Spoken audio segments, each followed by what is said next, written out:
What's up, guys? Today I'm going to be talking about how to shift an SMG transmission in a E46 or a E60 a lot better and a lot smoother. I'm going to show you a couple of tips and tricks on how to do it. And yeah, we're rolling right now. I mean, look at this. No, it's kind of a manual. In order to start the SMG, what you have to do is put the key in.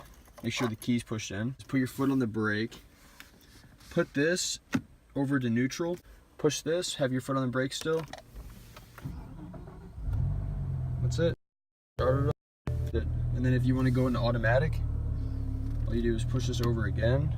See, it's 1D now, so that's automatic. So we're going to start off by just taking off. What you want to do is when you hit the gas, you want to just kind of ease into it.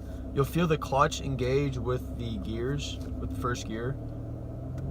So you'll feel it kind of kick in. Whenever you want to shift, what you do is you pull the paddle, let off the gas just a tad bit, push right back onto the gas, smooth. If you downshift it, all you have to do is rev match it. Just push the gas in. Just for a split second, it'll rev match it perfectly. I'm just watching whenever I downshift though.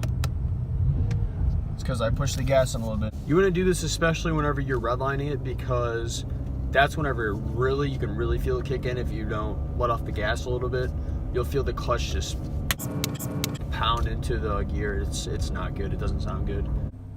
When you want to park the SMG, what you have to do is pull the e-brake up just like a manual. What I do is I normally just leave it in gear, that way it for sure doesn't roll at all. Personally, daily driving, I prefer the SMG over a manual. I think, at least me personally, I think it's a personal opinion. Manuals are fun and all, but it's just too much. You got to do too much. This thing literally works the clutch for you. I've never had a BMW with good cup holders. German engineers, they should be able to make a damn cup holder that holds a drink. It doesn't fling out.